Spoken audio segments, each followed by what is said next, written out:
अगर हम सड़कों की बात करें तो 2014 से पहले जब लोग पूछते हैं कि 10 सालों में हरियाणा किस प्रकार से विकास की ओर आगे बढ़ा, तो भाइयों बहनों तो याद आता है कि हरियाणा के अंदर सड़क का क्षेत्र हो, रेल का क्षेत्र हो, हवाई अड्डे हो, अस्पताल हो, मेडिकल कॉलेज हो, या फिर पेयजल की जो बड़ी समस्या होती थी, उन पेयजल की बड़ी समस्याओं में भी अभूतपूर्व रूप से हरियाणा के अंदर काम हुआ है। आज 100% शुद्ध जल घर घर तक पहुंचाया जा रहा है। आपके क्षेत्र में भी करोड़ों करोड़ों की योजनाएं, सड़कों के क्षेत्र में बड़ी सड़क योजनाओं का निर्माण हुआ है। और हरियाणा की डबल इंजन की सरकार, भारतीय जनता पार्टी की सरकार ने 24 लाख गरीब परिवारों को मुफ्त गैस के कनेक्शन देने के साथ ही प्रदेश के 50 लाख परिवारों को 500 रुपए में गैस का सिलेंडर देने का काम किया है। इस काम को आगे बढ़ा रहे हैं। प्रदेश के लगभग 1.5 लाख युवाओं को, युवा नौजवानों को, गरीब माता पिता के बेटे और बेटियों को रोजगार देने का काम हुआ है।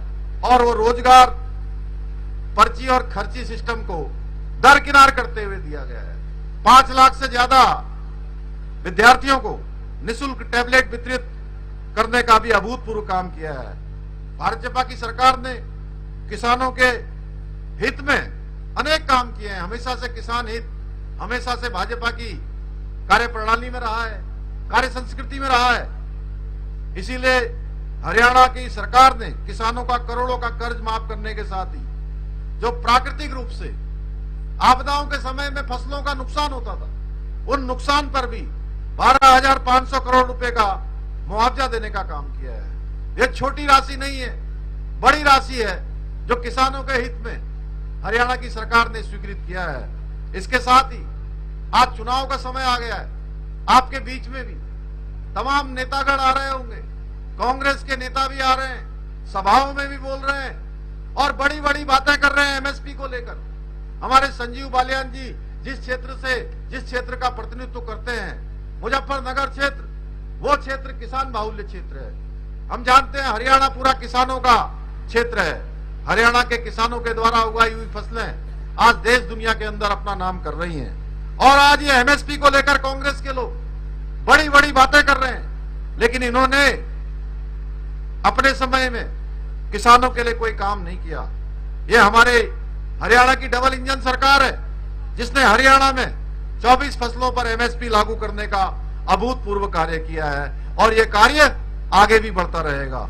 इसके साथ ही देश के अंदर प्रधानमंत्री जी ने अनेक ऐतिहासिक निर्णय लिए हैं और अनेक ऐसी गरीब कल्याण की योजनाएं जिनके बारे में कभी देश की आजादी के बाद सोचा नहीं गया कि ये योजनाएं भी देश के गरीब लोगों के लिए, देश के किसानों के लिए, देश के अंतिम छोर में रहने वाले लोगों के लिए ये योजनाएं लागू होनी चाहिए।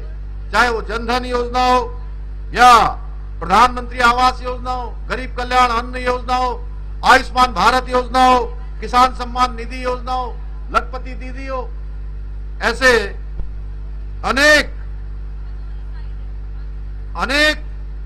योजनाएं आज देश को दी हैं। भाइयों बहनों, ये भाजपा की सरकार है जो हरियाणा की 36 बिरादरियों को साथ में लेकर चलती है।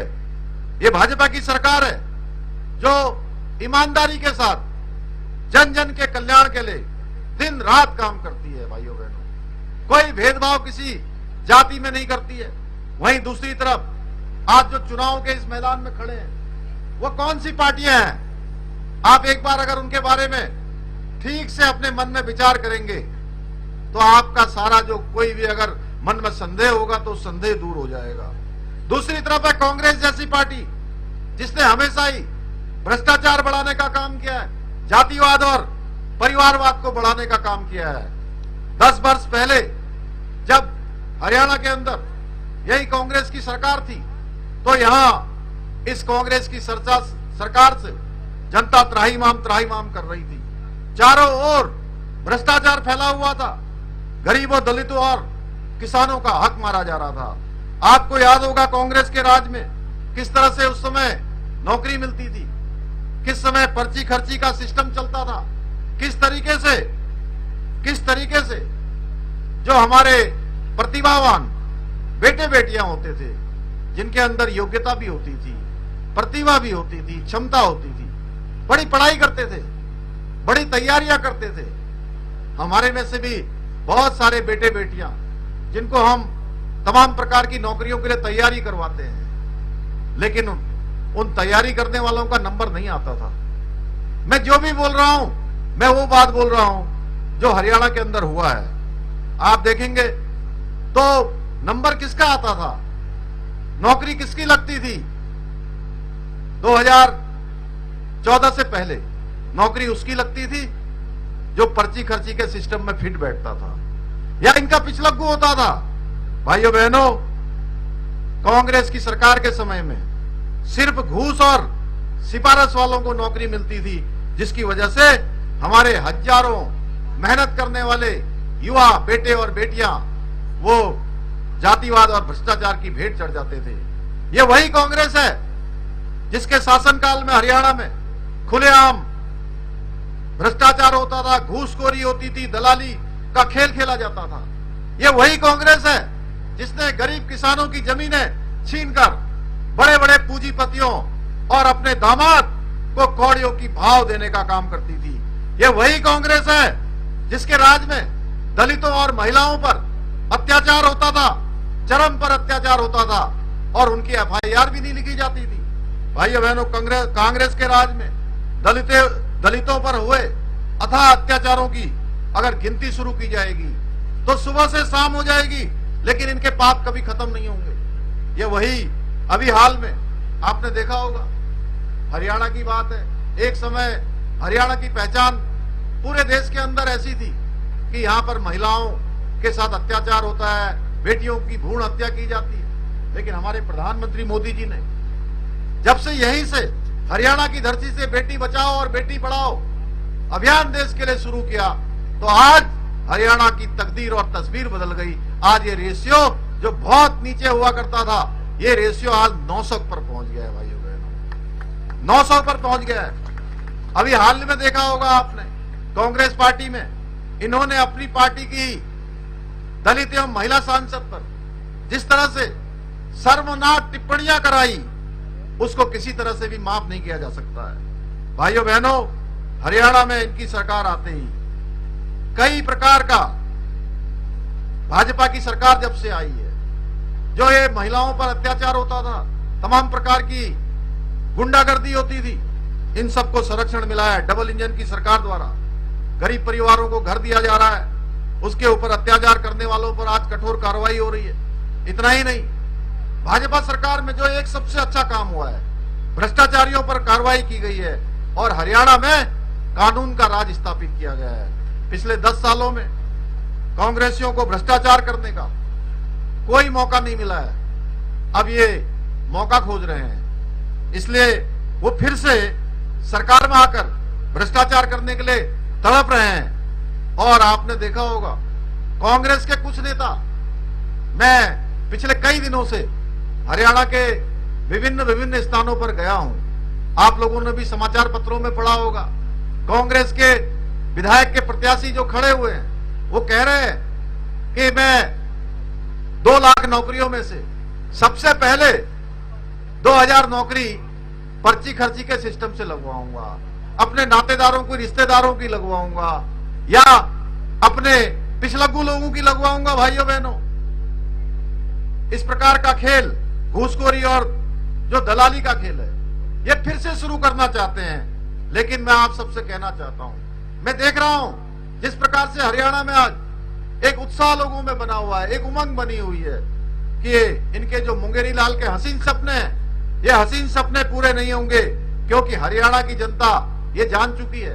और आप सबको भी मैं मंच से सुन रहा था, सरपंच जी, विक्रम जी, तमाम लोगों ने जो यहाँ पर बात की है, आप सब लोगों ने जिस प्रकार से अपने दोनों हाथ उठाकर भारतीय जनता पार्टी को समर्थन दिया है, ऐसा समर्थन आज भाजपा को पूरे प्रदेश के अंदर मिल रहा है। इसलिए भाइयों बहनों, हरियाणा की जनता जानती है कि कांग्रेस की सरकार अगर आ गई तो फिर से हरियाणा में भ्रष्टाचारियों का और दलालों का राज कायम हो जाएगा।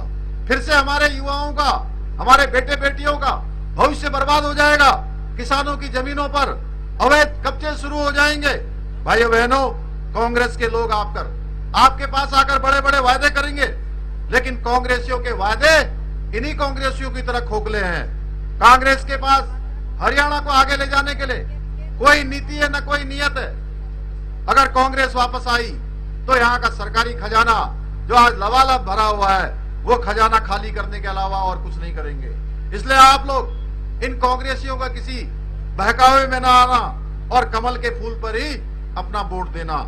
मैं आप सबसे यह अपील करता हूं कि आप सभी, एक और पार्टी है महाभ्रष्ट पार्टी आम आदमी पार्टी, और जेजीपी के वोट कटवा जो लोग बीच में आ रहे हैं, उन सबसे भी आपको सावधान रहने की जरूरत है। ये लोग सिर्फ वोट काटने के लिए खड़े हैं। इनको वोट देने का मतलब है अपने वोट को खराब करना। इसलिए किसी के बहकावे में नहीं आना है और केवल अपने घर परिवार, नातेदार, रिश्तेदार, जानने वाले, पहचानने वाले सबको कहना है कि कमल के फूल पर ही वोट देना है। विकास के लिए, समृद्धि के लिए, शांति के लिए, बच्चों के भविष्य के लिए भाजपा को ही चुनना है। नरेंद्र मोदी जी को ही मजबूत करना है। भाइयों बहनों, हरियाणा में भाजपा की फिर से सरकार आएगी तो हमारे संकल्प पत्र में संकल्प लिया गया है कि 2 लाख युवाओं को सरकारी नौकरी मिलेगी।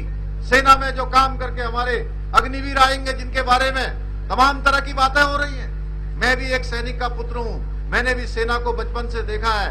क्या बुरा होगा भाइयों बहनों, हर गांव में हमारे सैनिक प्रशिक्षण लेकर आ जाएंगे। और ऊपर से हमारे गृह मंत्री जी ने कहा है, हमारे रक्षा मंत्री जी ने कहा है, हमारे युवा मुख्यमंत्री नायब सिंह सैनी जी ने कहा है कि एक भी अग्निवीर को खाली नहीं रखा जाएगा, सबको पक्की नौकरी दी जाएगी। भाइयों बहनों, सबको पक्की नौकरी दी जाएगी। लाडो लक्ष्मी योजना के तहत महिलाओं को प्रतिमाह 2100 रुपए की वित्तीय सहायता दी जाएगी। राज्य के 5 लाख गरीब परिवारों को आवास उपलब्ध कराया जाएगा। ग्रामीण क्षेत्रों से जो बेटियां स्कूल जाती हैं, उन सभी बेटियों को स्कूटी दी जाएगी। सरकारी मेडिकल और इंजीनियरिंग कॉलेजों में पढ़ने वाले हरियाणा के ओबीसी और एससी कैटेगरी के छात्रों को छात्रवृत्ति दी जाएगी। गरीब परिवारों को 500 रुपए में गैस का सिलेंडर देने की जो योजना आई है, वो योजना आगे अनवरत रूप से जारी रहेगी। आपके कलानौर में नए रेलवे स्टेशन की स्थापना की जाएगी। भाइयों बहनों, इससे निश्चित रूप से आप सबको आवागमन में सुविधा होगी। पेयजल और सीवरेज परियोजना का कार्य पूरा किया जाएगा। आपके जनरल अस्पताल में करोड़ों की लागत से आपातकालीन ब्लॉक और ओपीडी भवन बनाने के साथ ही सरकारी अस्पताल में एक्सरे मशीन लगाई जाएगी। इतना ही नहीं, 5 करोड़ रुपए की लागत से आपके शिव मंदिर के तालाब का पुनर्निर्माण का कार्य भी किया जाएगा। सभी वर्गों के सभी कार्यों के लिए आपके समर्थन और आपके आशीर्वाद की आवश्यकता है। तो इसलिए मैं आप सबसे ये कहने के लिए आया हूं कि आप सब मिलकर, मैं आप सबसे पूछना चाहता हूं, इतनी सारी बातें चूंकि बहुत संक्षेप में मैंने बोला है, आगे भी कई सारे कार्यक्रमों में जाना है, मैं आप सबसे जानना चाहता हूं। तो आप सब बताइए, तो आप सब मिलकर हरियाणा में कमल खिलाएंगे ना? चलिए, आप भाजपा की जीत, इसकी हैट्रिक